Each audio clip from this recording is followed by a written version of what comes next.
En el corazón de una era digital, entre el ruido de los videojuegos y el resplandor de las pantallas, floreció una vida que parecía una contradicción.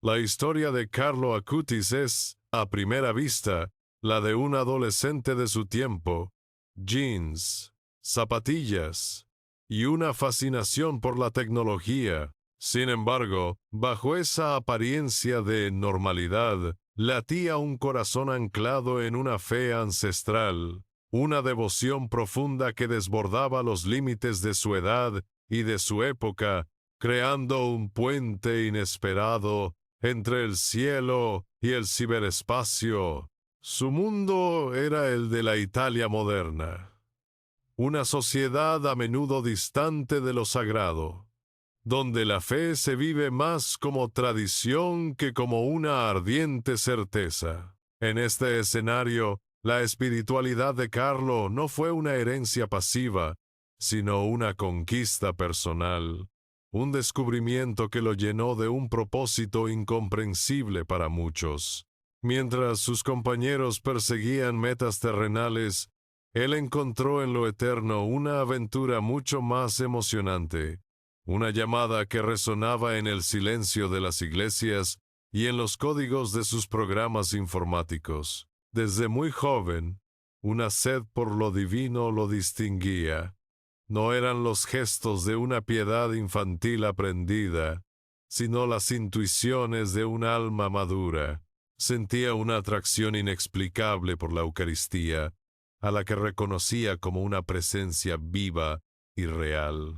Esta conexión personal con lo sagrado desconcertaba a quienes lo rodeaban, incluyendo a su propia familia, que se convirtió en la primera testigo de un misterio que florecía silenciosamente en la cotidianidad de su hogar, un milagro discreto que crecía ante sus ojos. Así emerge la pregunta fundamental que atraviesa su breve existencia.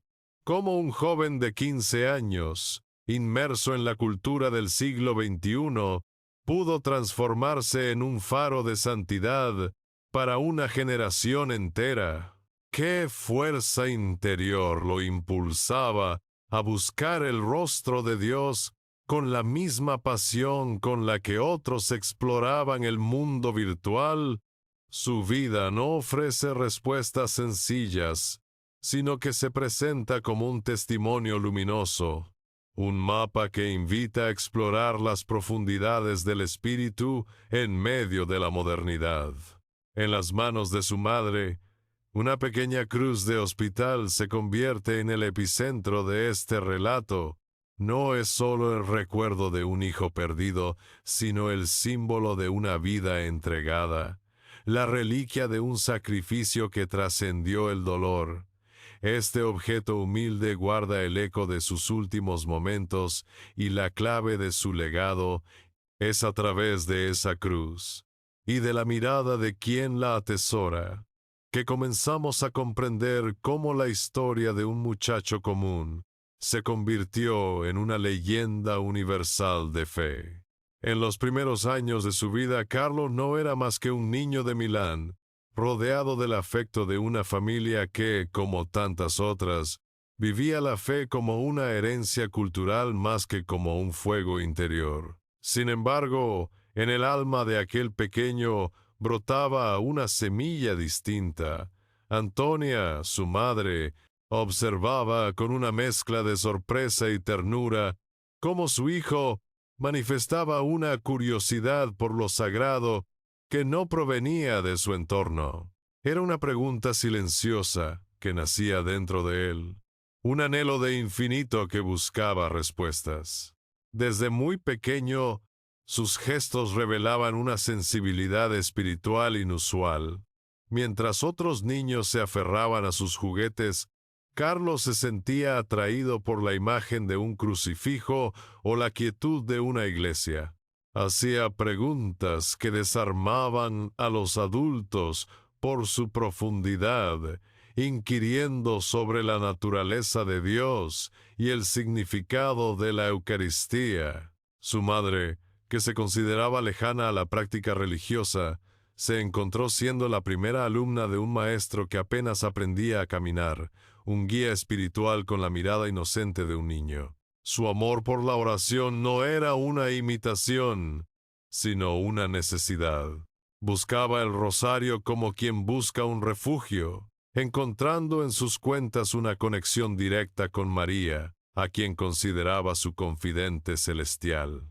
Esta devoción infantil, lejos de ser pasajera, se convirtió en el cimiento de su vida interior. Para él, hablar con Dios era tan natural como respirar. Una conversación continua que llenaba sus días de un propósito y una paz que el mundo exterior no podía comprender ni ofrecerle. El contraste con sus compañeros se hizo evidente muy pronto. Carlo no despreciaba los juegos ni la compañía, pero su corazón encontraba un gozo mayor en otros lugares.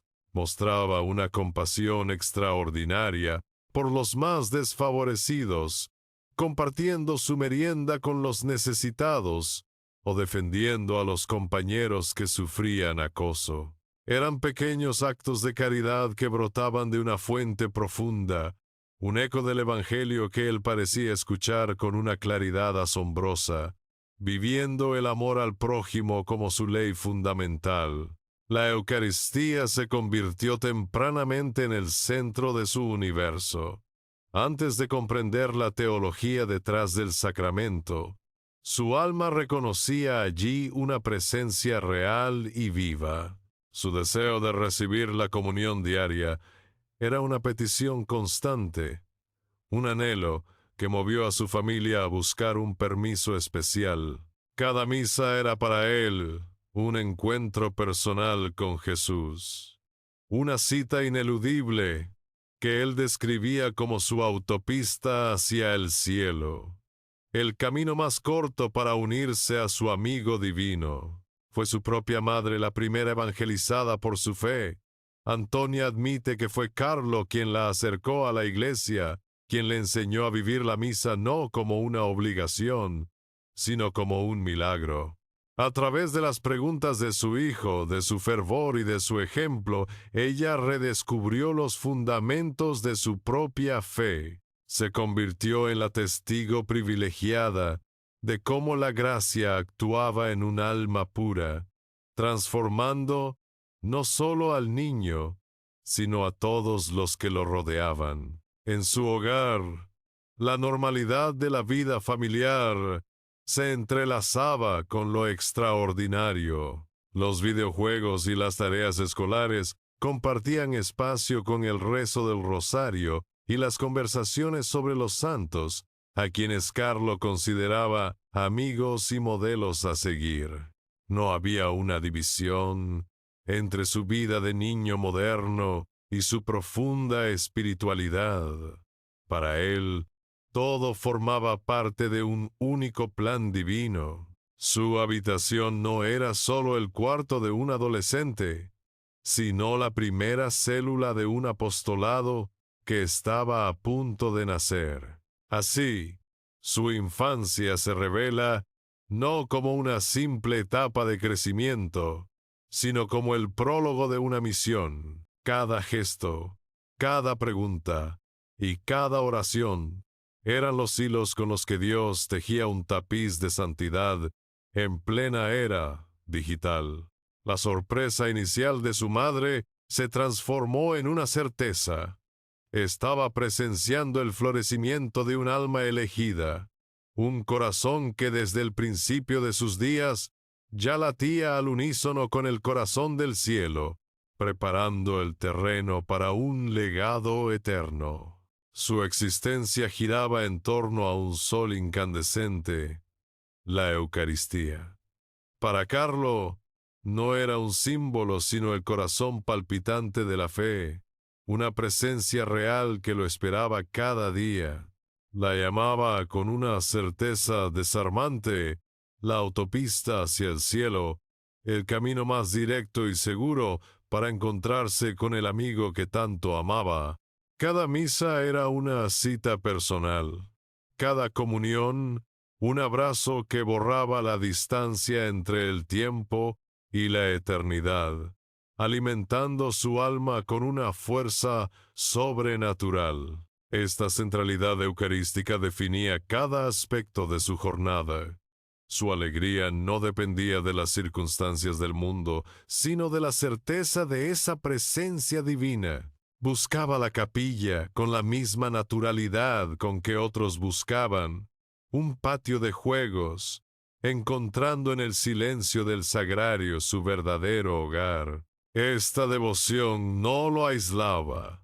Al contrario, lo impulsaba a salir al encuentro de los demás, llevando en su corazón el fuego de un amor que necesitaba ser compartido con el mundo. Junto a Jesús, caminaba de la mano de María, a quien consideraba su madre y confidente más cercana. El rosario no era para él una simple repetición de oraciones, sino un arma espiritual poderosa, una cadena de amor que lo unía al corazón inmaculado de la Virgen. En cada misterio contemplado, encontraba una guía para su propia vida, un refugio en las dificultades y una fuente de consuelo. Su relación con María era la de un hijo que confía plenamente en su madre, pero Carlo no era un alma anclada en el pasado. Su mirada aguda vio en el corazón de la modernidad una oportunidad sin precedentes. Observó el vasto continente digital, la red que conectaba a millones de personas, y no vio en ella una amenaza, sino un púlpito desde el cual anunciar el Evangelio. Comprendió que la tecnología, a menudo culpada de vaciar el espíritu, podía convertirse en un vehículo para llenarlo de la presencia de Dios. Un nuevo areópago para los apóstoles del siglo XXI. Con la pasión de un misionero y la habilidad de un programador, se embarcó en su gran proyecto: crear una exposición virtual sobre los milagros eucarísticos ocurridos a lo largo de la historia. Pasaba horas frente a su computadora, no para jugar, sino para investigar, diseñar y catalogar. Cada milagro documentado era para él una prueba más del amor infinito de Dios, un testimonio que sentía la urgencia de compartir. Su cuarto se transformó en un taller de evangelización digital. Su objetivo era claro: usar la lógica y la evidencia para despertar la fe. Quería que todos pudieran ver, con sus propios ojos, las maravillas que confirmaban la presencia real de Jesús en la hostia consagrada. La pantalla de su ordenador dejó de ser una simple interfaz para convertirse en un sagrario digital, una ventana a través de la cual innumerables almas de todo el mundo podrían asomarse al misterio. Estaba construyendo un puente de luz entre la razón y la fe. Así nació el ciberapóstol de la Eucaristía, un santo de jeans y zapatillas que demostró que la santidad no es incompatible con la cultura contemporánea. Carlo unió dos mundos que parecían opuestos: el silencio de la adoración y el lenguaje binario de la informática. Su vida se convirtió en un testimonio viviente de que cualquier talento, cualquier pasión, puede ser un camino hacia Dios si se consagra al amor, transformando una simple herramienta en un instrumento para la gloria divina. En el apogeo de su juventud, cuando la vida parecía una promesa infinita, una sombra se cernió sobre el horizonte. La luz de su existencia terrenal comenzó a parpadear, no con la lentitud de un ocaso, sino con la violencia de una tormenta repentina.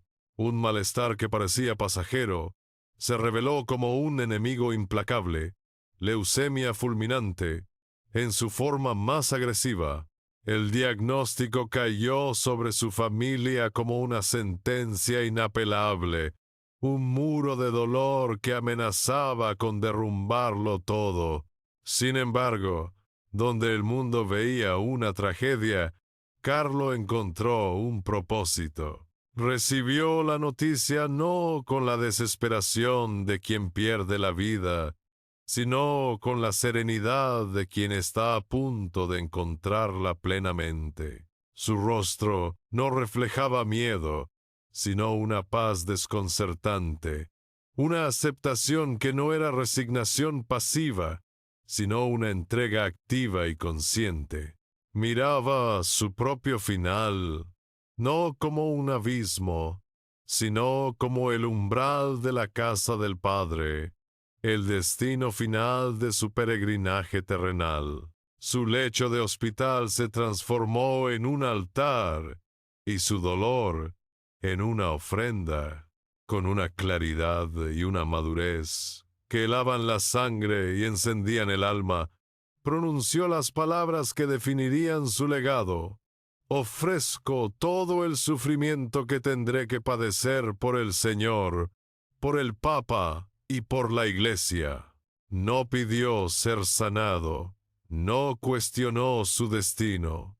Simplemente tomó su cruz y la unió a la de aquel a quien había amado por encima de todo. Los días en el hospital se convirtieron en su última lección.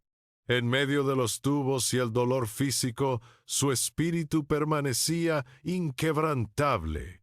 Las enfermeras se maravillaban de su fortaleza, de su sonrisa constante y de su preocupación por los demás, incluso en su agonía. Su sufrimiento no lo encerró en sí mismo, sino que lo abrió aún más al amor. Cada punzada de dolor era un acto de caridad silencioso, una oración encarnada que se elevaba al cielo desde una habitación estéril. Para su madre, cada momento era una prueba de fe desgarradora. Ver a su hijo consumirse, sentir la impotencia de no poder aliviar su sufrimiento, era un tormento indescriptible. Sin embargo, a través de las lágrimas, comenzó a percibir algo más profundo. La serenidad de Carlo no era humana, era un don del cielo. Comprendió que no estaba presenciando una muerte, sino el nacimiento de un santo, y que su propio dolor era una participación en un misterio sagrado. Antonia recordaba entonces las palabras proféticas que Carlo había dicho tiempo atrás, como si supiera que su vida sería breve pero intensa. Estar siempre unido a Jesús. Ese es mi proyecto de vida, había afirmado. Ahora, en su lecho de muerte, esa unión se estaba consumando de la manera más radical. Su madre comprendió que la vida de su hijo no había sido una casualidad, sino un plan divino cuidadosamente trazado, una flecha lanzada directamente hacia la eternidad. El sufrimiento de Carlo se convirtió en su Eucaristía final. Él, que había amado tanto el cuerpo de Cristo ofrecido en el altar, ahora ofrecía su propio cuerpo quebrantado. Su agonía se convirtió en el crisol donde su fe y la de su familia se purificaron, despojándose de todo lo superficial para aferrarse únicamente a lo esencial.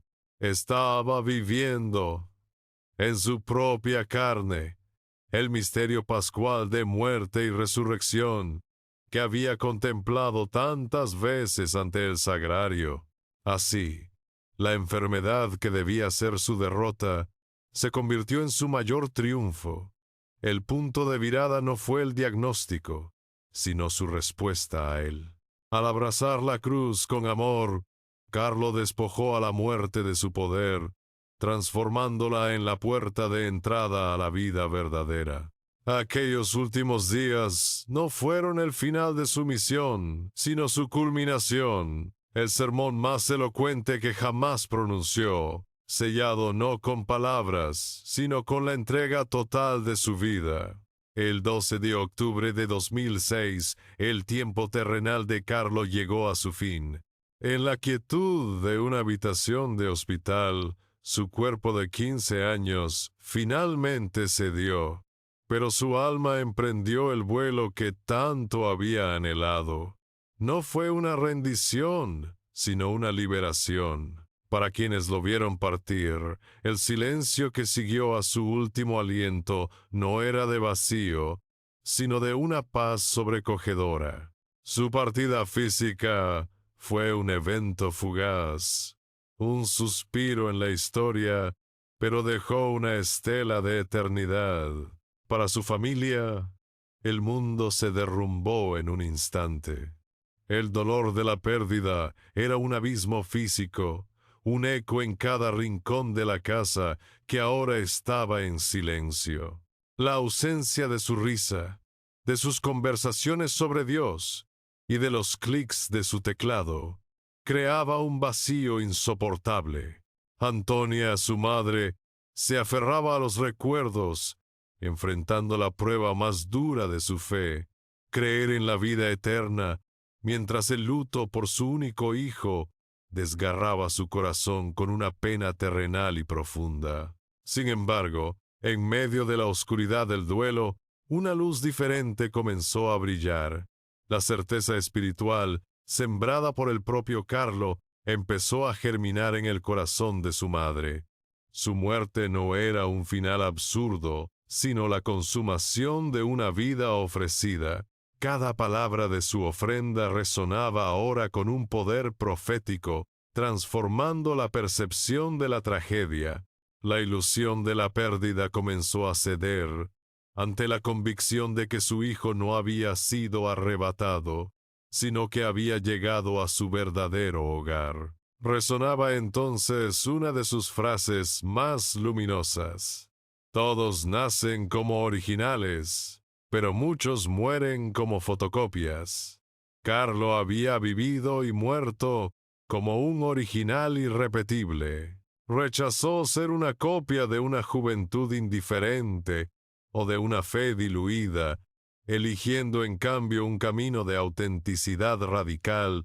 Su vida fue un testimonio de esta verdad, y su muerte, el sello final de una existencia que nunca se conformó con ser menos que la obra maestra que Dios había soñado para él. El día de su funeral reveló la verdadera dimensión de su alma. La iglesia se llenó no solo de amigos y familiares, sino de una multitud de rostros desconocidos. Los pobres a quienes ayudaba en secreto, inmigrantes a quienes había defendido, personas a quienes había tocado con su bondad silenciosa. Fue la primera revelación pública de su legado.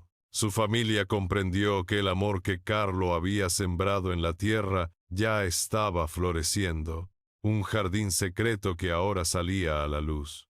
El luto, aunque profundo, no se convirtió en desesperación. Se transformó lentamente en una misión sagrada, la de compartir la luz que Carlo había dejado atrás. La sensación de pérdida dio paso a una nueva forma de presencia, más sutil pero inmensamente más poderosa.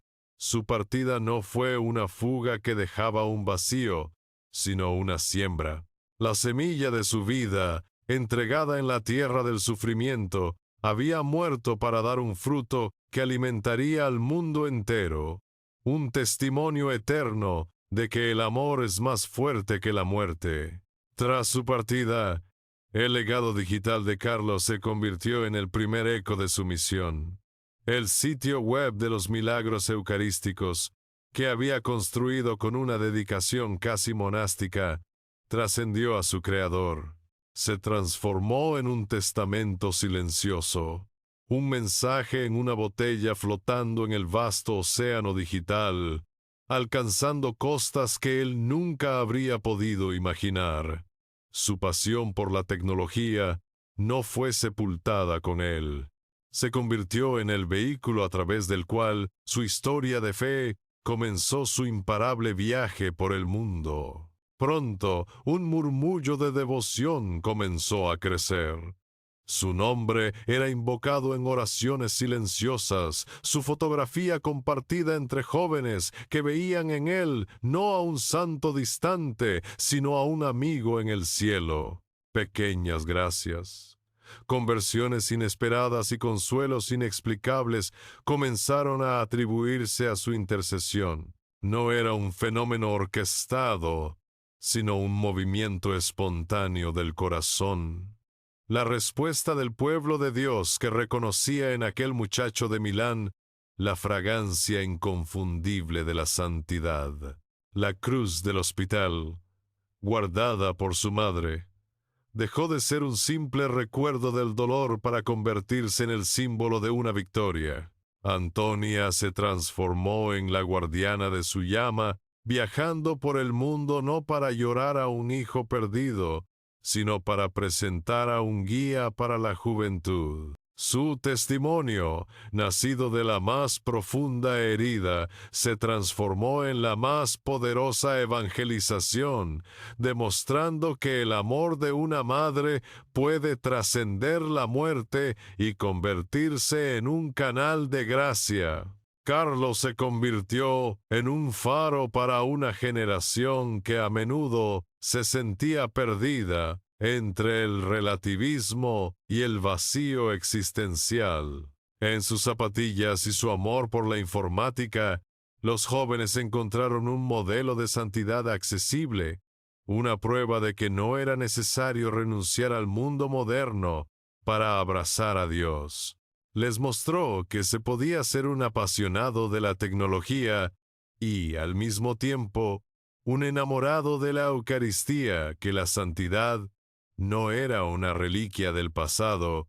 El clamor popular llegó a oídos de la Iglesia, que inició formalmente su causa de beatificación. Investigadores y teólogos examinaron cada detalle de su vida, cada escrito y cada testimonio, y lo que encontraron fue una coherencia asombrosa, una virtud heroica vivida en la normalidad de lo cotidiano. El proceso no fue la creación de su santidad, sino el reconocimiento oficial de una verdad que ya estaba escrita en innumerables corazones y que el cielo parecía confirmar con señales evidentes.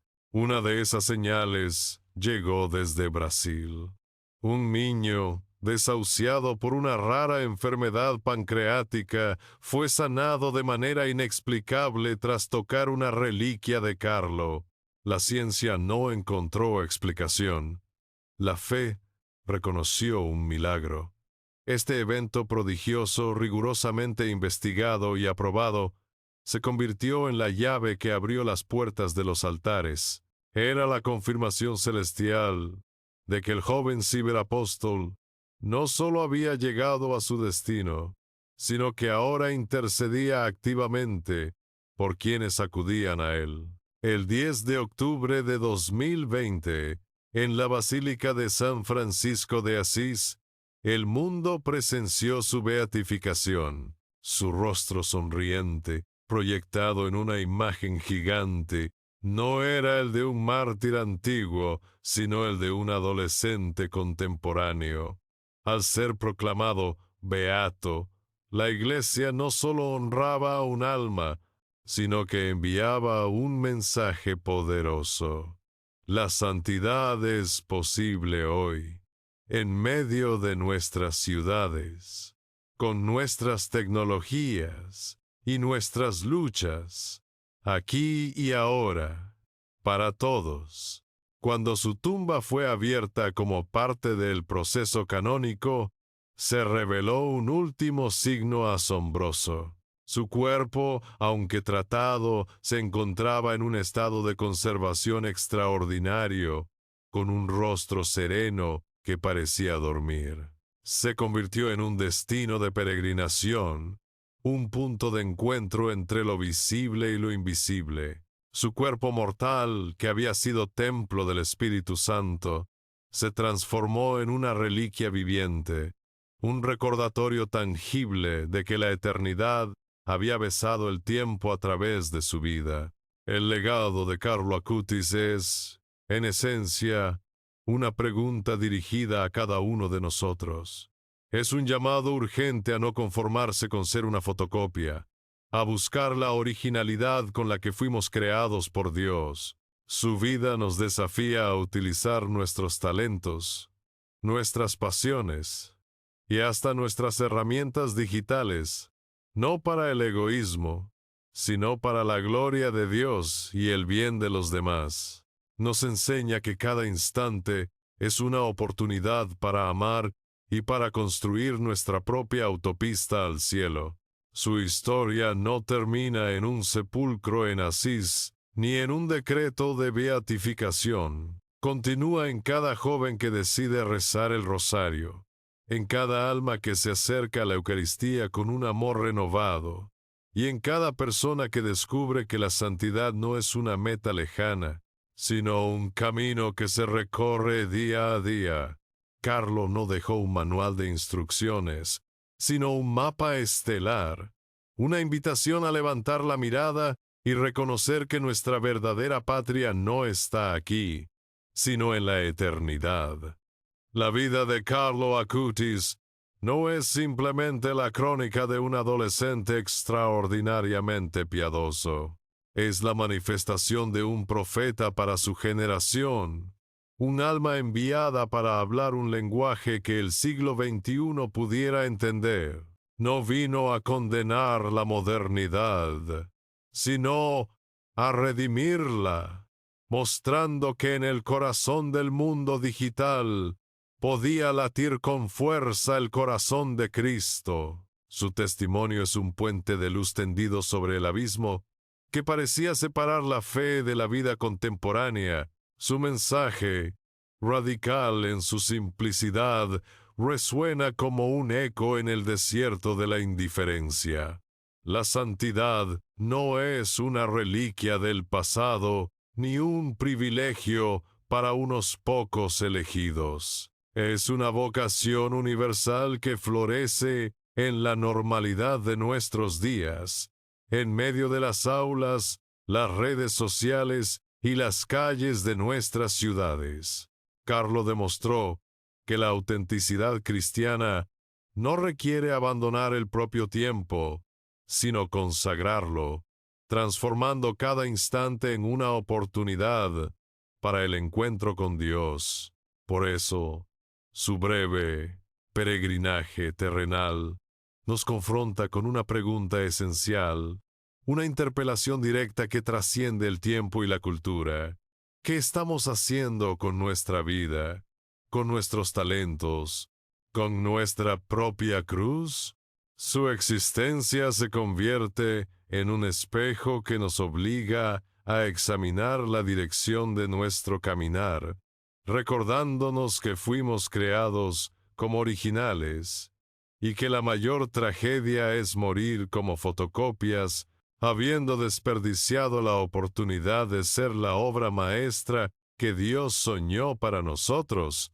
El verdadero legado de Carlo Acutis no reside en un sepulcro de Asís, ni en los milagros que se le atribuyen, sino en la invitación silenciosa que su vida extiende a cada corazón. Es un llamado a redescubrir la Eucaristía como el centro vital, a ver en la tecnología un areópago para la nueva evangelización y a abrazar el sufrimiento no como un final, sino como el camino más corto para unirse a Cristo.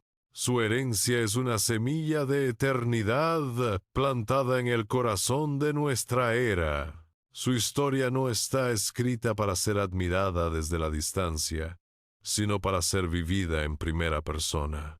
Nos enseña que cada uno de nosotros tiene una misión única e irrepetible, un camino de santidad personal que recorrer. La invitación es a convertir nuestra propia existencia, con sus alegrías y sus dolores, en esa autopista hacia el cielo que Él tanto amó, descubriendo que la plenitud no se encuentra en lo que el mundo ofrece, sino en la entrega total al amor. Así, la luz de un joven de 15 años sigue brillando, no como el recuerdo de una estrella fugaz, sino como un faro permanente que guía a los navegantes en la noche.